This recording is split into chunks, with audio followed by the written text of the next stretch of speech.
Mr. Speaker, I want to make it emphatically clear that Ken Ofori Atta hasn't run away. Mr. Speaker,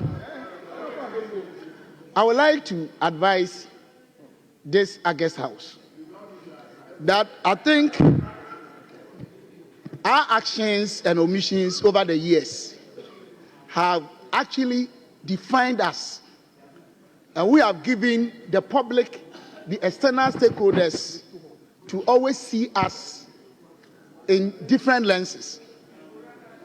And it is time we put an end to what we are doing to each other. Mr. Speaker, some of the descriptions they're giving, some even went to the extent of saying that the economy that he left, in fact, I cannot repeat those evil words they use in-house. Mr. Speaker, 2016, the economic Ken Ofori Atta inherited was growing at 3.4%. Mr. Speaker, the inflationary rate was 15.4. Mr. Speaker, lending rate was about 40%. But for COVID, by 2019, we were growing 7%. Inflation was 7%. Under Ofori Atta, we have been able to implement one of the most enviable pro-poor policies on the continent of Africa.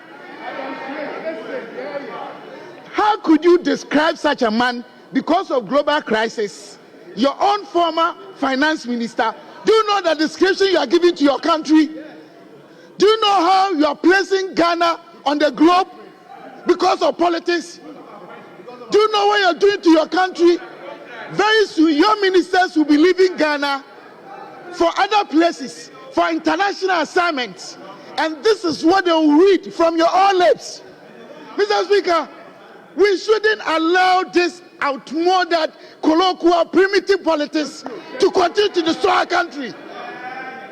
Mr. Speaker, we are one people with one destiny as a nation.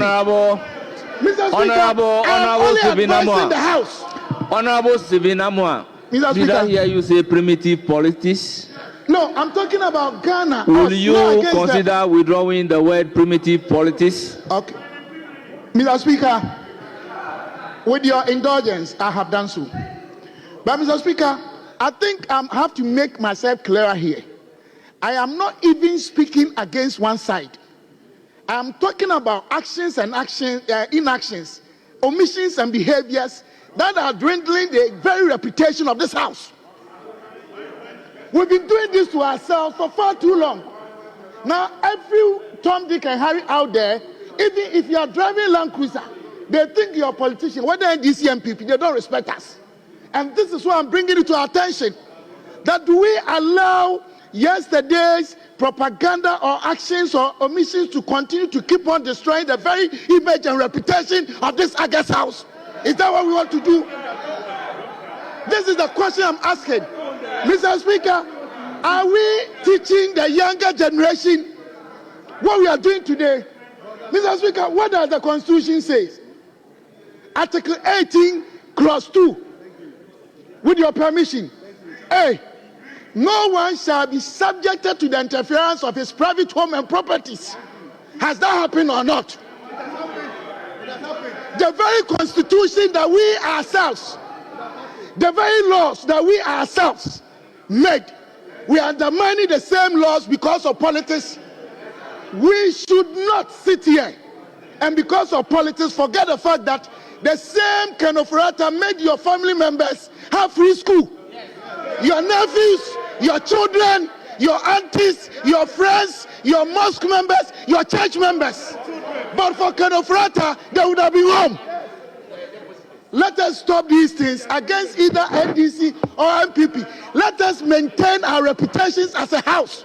Let us believe in one fact that we are one people with a common destiny as a country. All these things we must stop. That is what I mean.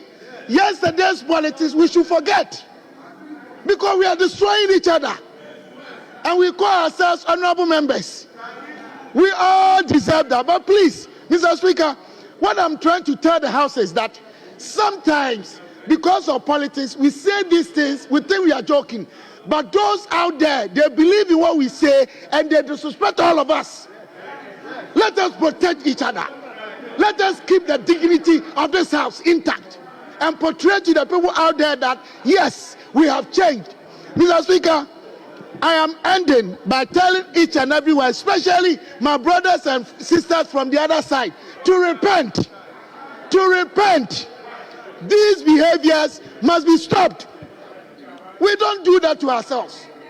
Look at Honorable Agoja, very respectable, our leader, respectable. We are all respectable members, but because of politics, as you call you thief, you are this, you are that, and when you go out there, you want people to respect us. I think this should be the last time for all of us. Let us show love and constructive discussions, constructive conflict C type, not A type. All member conclude. Mr. Speaker, in conclusion, I would like to re-emphasize the point that Ken Ofori Atta, until proven guilty by court of competent jurisdiction, cannot be described and defined as somebody who is criminal. Thank you very much. Yeah.